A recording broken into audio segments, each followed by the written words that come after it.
On this episode of ResiWeek, we talk CEDIA Expo 2018 wrap-up, pounding the pavement, and RMR for reps. All this and more on this episode of ResiWeek. The network for the AV industry. What are you listening to? This is AV. This is AVNation. This is AVNation. This is ResiWeek, episode 136, CEDIA wrap-up. Support for AVNation is brought to you by Peerless AV, driving technology through innovation. and by Atlona, the go-to provider for AV signal distribution and control in corporate, higher education, and residential spaces.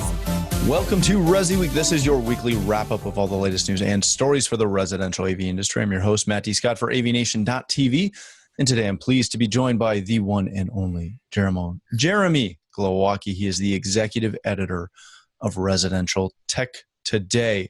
How are you, sir? I'm doing great. I'm decompressing from a nice trip to CEDIA Expo, and it was a good time. It was a bit invigorating, but then you're exhausted after you get back, trying to get back to work after no time off. So That is the really tough part about a Saturday show, right? yeah. It's a little ridiculous. And last but not least, we have my good friend, Ken Eagle. He is the director of training at Atlona. How are you, sir? Man, I am great. Happy to be back. My feet are killing me still from CEDIA, trying to get the voice back. But yeah, happy. Had a great week, man. It was a good time. We're all going to be a little mellow in our vocal range today because we've been talking for the last 4 days. So speaking of CEDIA, let's jump right into CEDIA Expo. We don't really have a specific story on this because they haven't announced all the fun things like attendance and all that jazz. But gentlemen, I wanted to get both of your kind of overview thoughts first, and then we'll jump into some trends first. So Jeremy, I know you were covering the show kind of like we were and pounding the extremely wide carpeted aisles to visit as many booths as possible. What were your overall reactions to the first Emerald Expositions version of CEDIA Expo? Well, I really tried to forget about the whole Emerald part of the story just because I'm there to get business done. And I felt like the energy was really strong the first day. I thought it was a busy show. I felt good to be there. There have been times I've been at a show during a economic downturn and it just feels like a ghost town, and you feel like the industry is kind of on the downswing, or that trade shows don't matter anymore, or people just don't need them. But I felt like this was a vibrant show, and I'm not going to credit Emerald with anything, frankly. I'm just going to say that it's a good time in our industry where the economy is going well. Now, I heard a couple of people say that their booth traffic was light the second day. I think it depended on where you were. It's a really long hallway. It's a hall. Very long convention hall. And I think if you're, a flow of people got sort of stuck at one end, it may take a while for that flow of humanity to actually get to the other side. And but generally, I think that it felt like a CEDIA town, and San Diego is a pretty big downtown, and you got a lot of people around that you could see that were familiar. It wasn't at all a lightly attended event, despite what rumors maybe of lower attendance overall. I have no idea. It looked like a good show to me. Very good. Ken, you were obviously in a manufacturer's booth the majority of the show, but I'm sure you got around a little bit. What were your first takeaways? Yeah, I mean, it's CEDIA, so for me, that's the most exciting show. That's where my passion's on the Resi side, and so I love going to the show over all the other industry shows. So I don't think it let down. It was exciting. There were definitely a couple of big, I felt, theme takeaways. I really felt like video was a big winner for this show. The big display manufacturers like Sony, Samsung, LG, I made it down that way a few times, and their booths always seemed really packed. I thought the projector manufacturers looked really good too. Digital Projection, Sony, Barco, Epson, gorgeous displays. I think this was a big step up for video and for HDR. I think it looked really good at this show this year.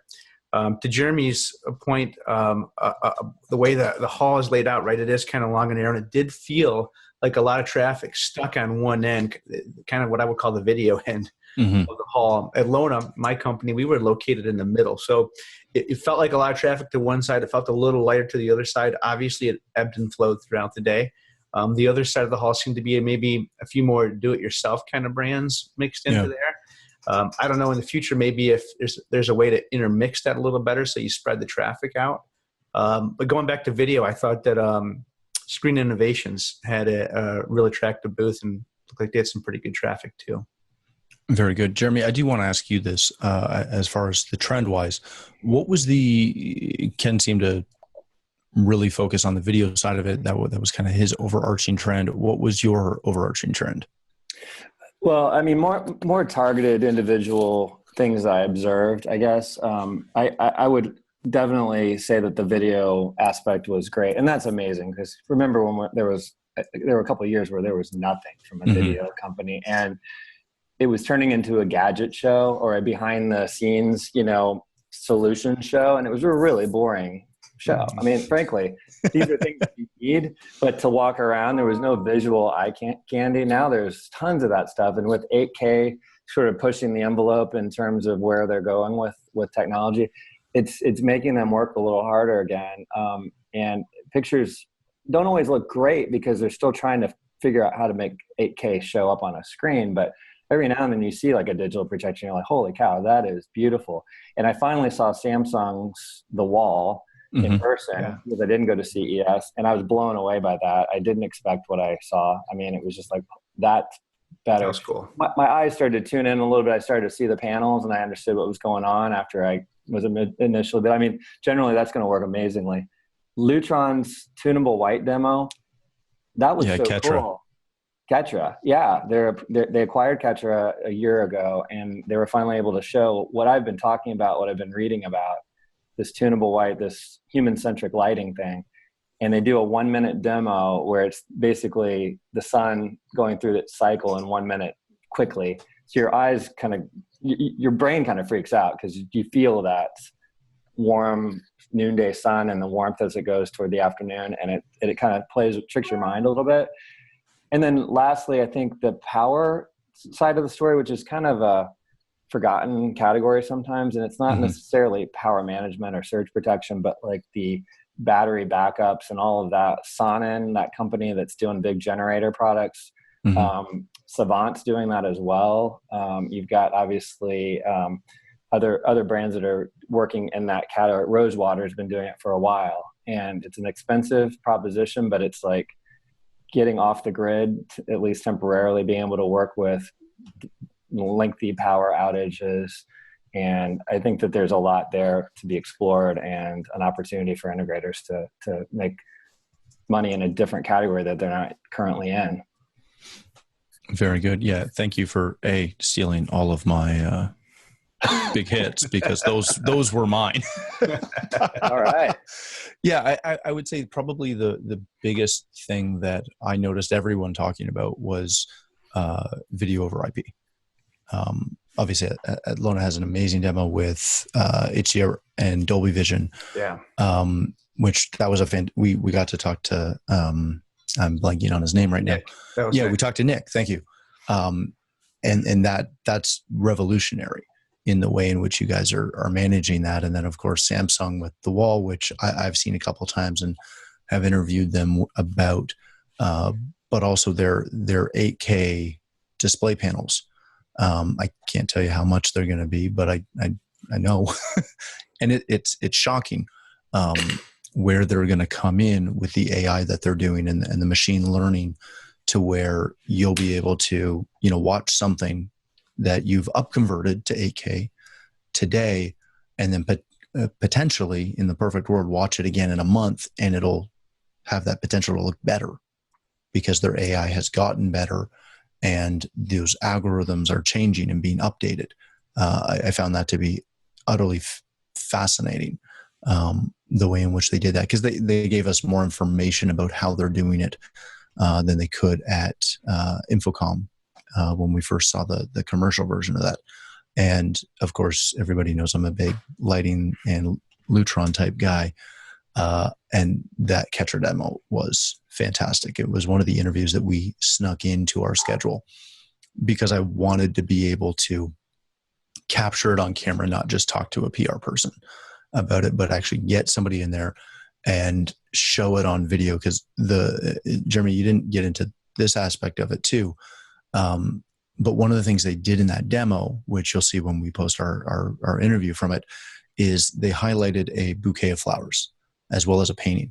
And in changing the wavelength of the LED fixture that's highlighting that bouquet, they were able to change the saturation and the color spectrum that's shining on it without having a perceived color change in the light fixture, which is the big thing.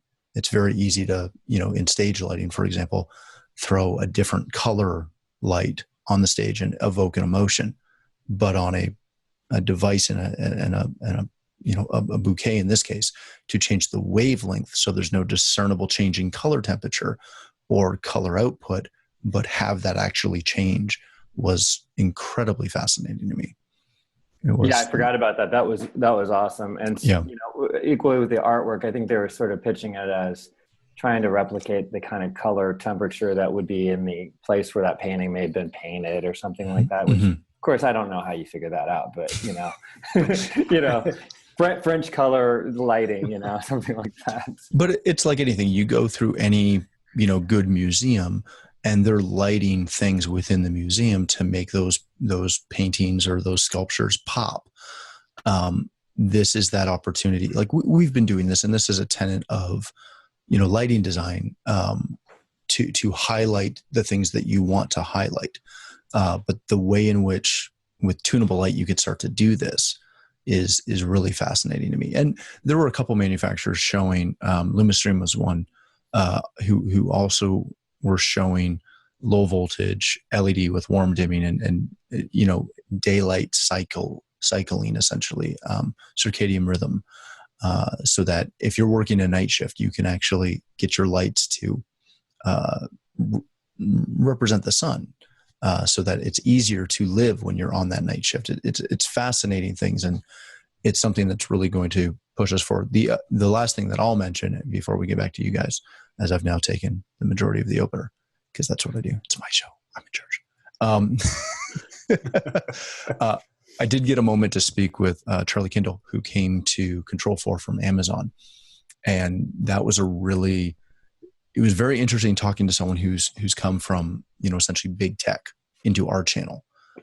It was really insightful, some of the things that he was saying, and very encouraging to hear what he was saying about the channel, again, having not grown up in this channel.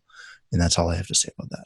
All right, gentlemen, let's go on to our next story of the day. This comes to us from Residential Systems and our friend Todd Anthony Puma, pounding the pavement to drum up business. Throughout this article, Todd goes over a couple of things that, he talks about that he used to do when he first got into business, when he first started, those highly annoying things like stopping someone on the street with a nice car and giving them a business card. Things like, talking to doormen, because he's in New York, talking to doormen, talking about referrals, really, going out there and hustling to promote his business. And again, how that's something that you get busy and you get away with or get away from. Ken, I wanted to start with you on this. Obviously, Todd hit some really key points with this. I know, even just from my own company, as well as all the people I talk to, this is a trap that a lot of us fall into.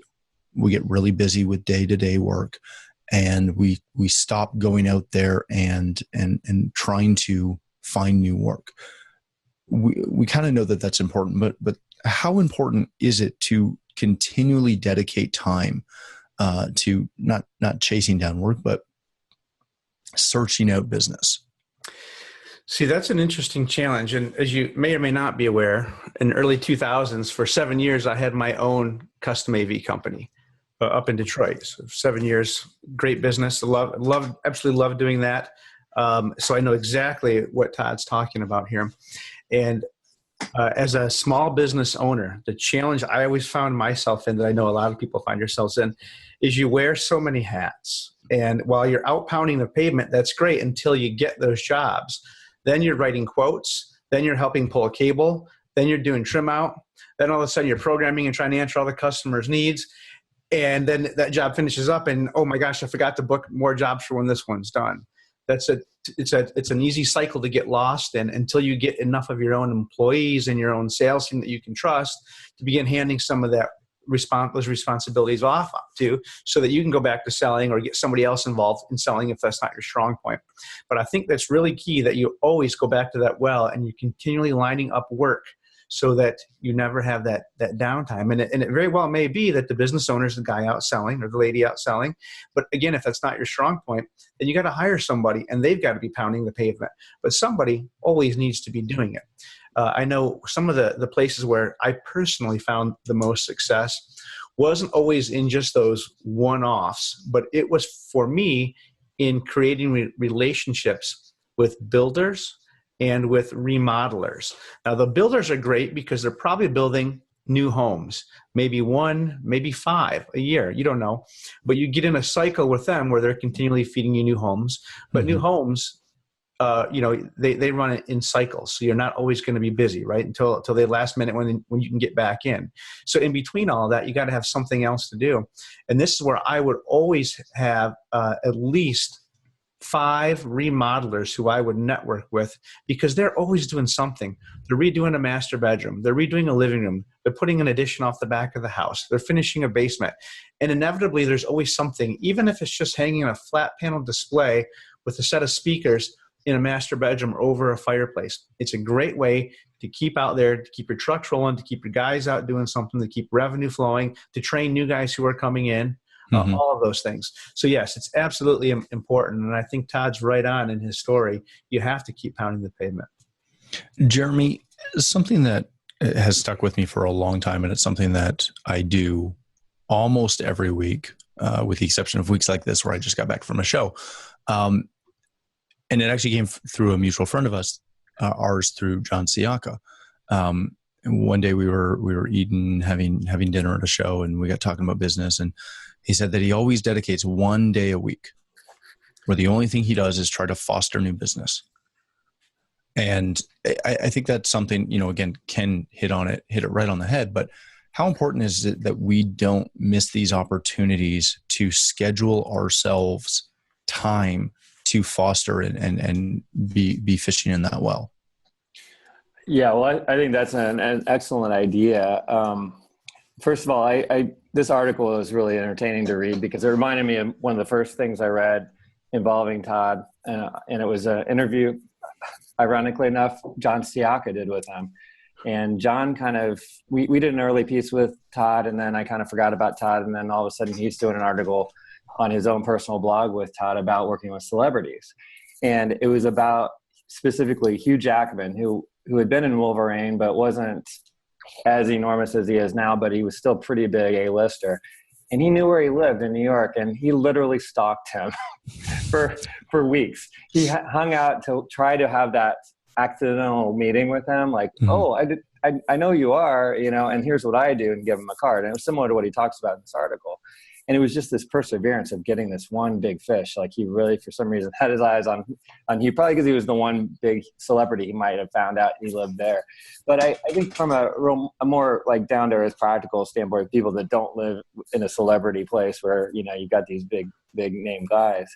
I think digital marketing is really important, like working with the one Firefly or somebody like that who can sort of be the one fishing for those clients for you by coming up with email campaigns, if that's what it is, or working to optimize your website to be responsive. You got someone that actually finds your website, and then you can establish a live chat with them to perhaps follow up on a question they have and become an advisor with them that turns into a business. I know a guy that gets texts whenever someone's on their website for more than, let's say, 3 minutes or something like that. Mm-hmm. He'll be the one, he's the owner, and he actually will respond. I was at a conference with him, and he was texting someone saying, hey, can I help you look for something?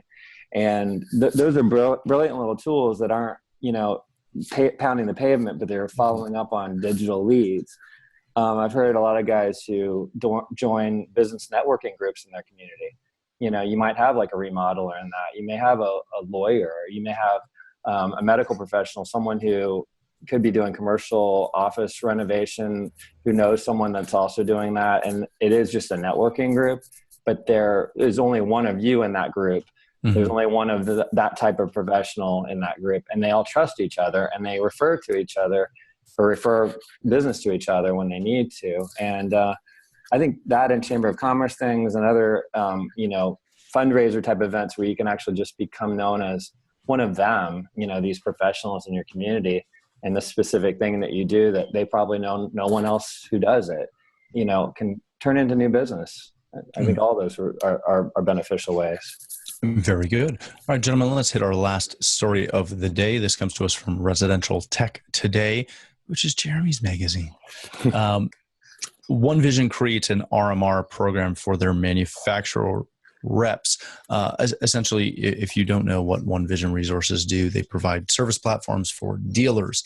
But what they're doing here is something that I don't know if I've seen before. Maybe you gentlemen can correct me if I'm wrong on this one, but I have not seen this, where essentially what OneVision is doing is through their RMR service platform that dealers can take advantage of, they're now compensating reps who have sold this to their dealers, and then their dealers are then utilizing.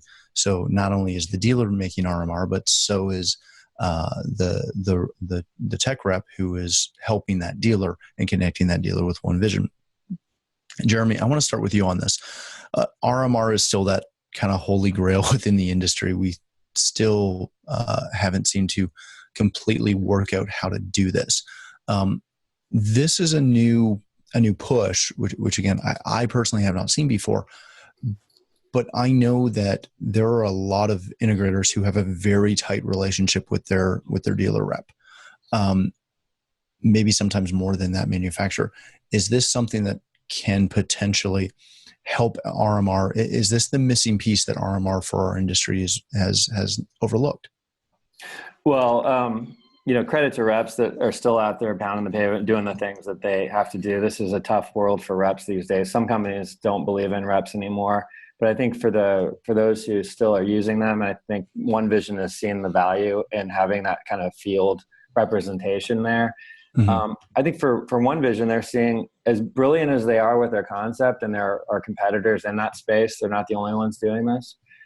There is a lack of awareness, or maybe a lack of acceptance in this sort of way of handing off your triage level of customer service. I think it's an amazing idea. I think it's any company of a certain size should be doing this. They should be handing off those initial calls of, I need to, basically, Apple TV is out or whatever it is, you need to reboot. Those can be out of your hair. You deal with other things that are higher level issues. But then OneVision is like an outsourced service company for you. But I still talk to dealers who don't know that they exist, or that this option exists as a technology. And it's stunning to me, because there's so much editorial out there about this. We've written about it, lots. We've had OneVision doing guest editorials for my old magazine. There's nothing but education out there, but guys get nose to the grindstone work, and they're not reading things or don't know. Reps can be the ones that kind of step in there and say, hey, it's not all about this, the new TVs and projectors and audio equipment, but there's a service opportunity. You guys really have to look at this. I think that they're smart to invest in this and give them, skin in the game as well, as a rep, to say, hey, you're going to get RMR for the first time. I'd never heard of this either. I think it's an amazing idea. Curious to see how it turns out, but I think it's just more people telling that story, for them, frankly. Right. Very good. Ken, is this one of those things where we need like some sort of national brand that sells RMR? Again, not unlike OneVision, but somebody who literally is just the RMR champion for the channel, to finally get people on board that RMR is something that they have to look at. Something like that wouldn't hurt. I mean, an education at a national level, awareness that Germany had mentioned. I mean, you think about RMR, it's not a new concept. I mean, back in the 90s into early 2000s, this is what the security companies were doing. And by 2005, at least, we were talking about it in the AV world. And we've been trying ever since then to get dealers to do RMR. Some have done it, but it's been too little every year. Now we're shifting here, right? We're talking about reps. Now, first off, I love what OneVision's doing. I love what they're doing for the dealer. I too think it's great. If I still had a dealership, I would look into it because I think it's a great way to hand off some of those lightweight calls and be able to provide more for your customers while still keeping a sense of balance in your own business. So I like it. Now, the challenge I find with this article and with what OneVision is trying to do right now is to motivate the reps. Now, reps are one of those anomalies in the industry. They either work really well, or you have trouble finding the right one to really fit your brand. But either way, reps typically service a region of about maybe 30% of the dealers in that region because they set up a great relationship with them.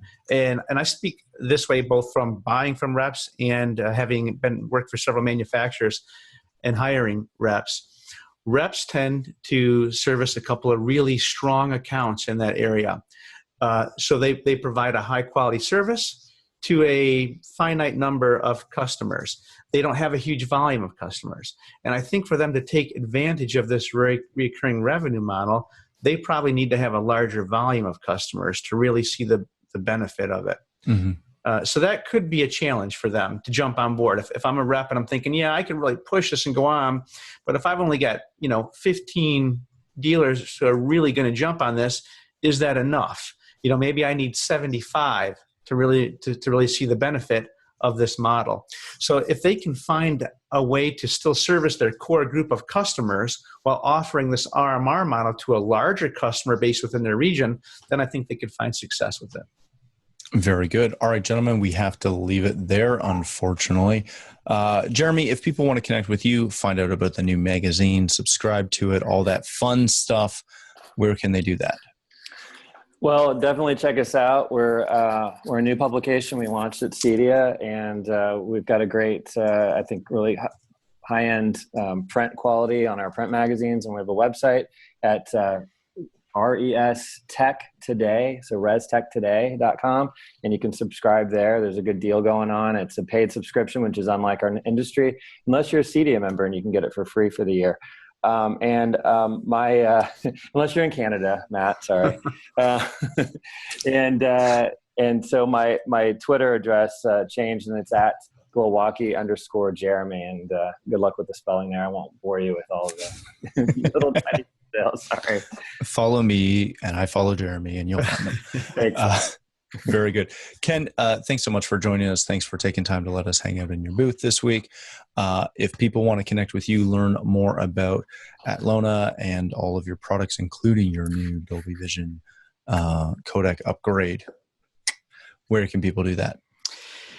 You can reach me at ken.eagle@atlona.com, but also check us out on the web at atlona.com. And don't forget to click on the training tab.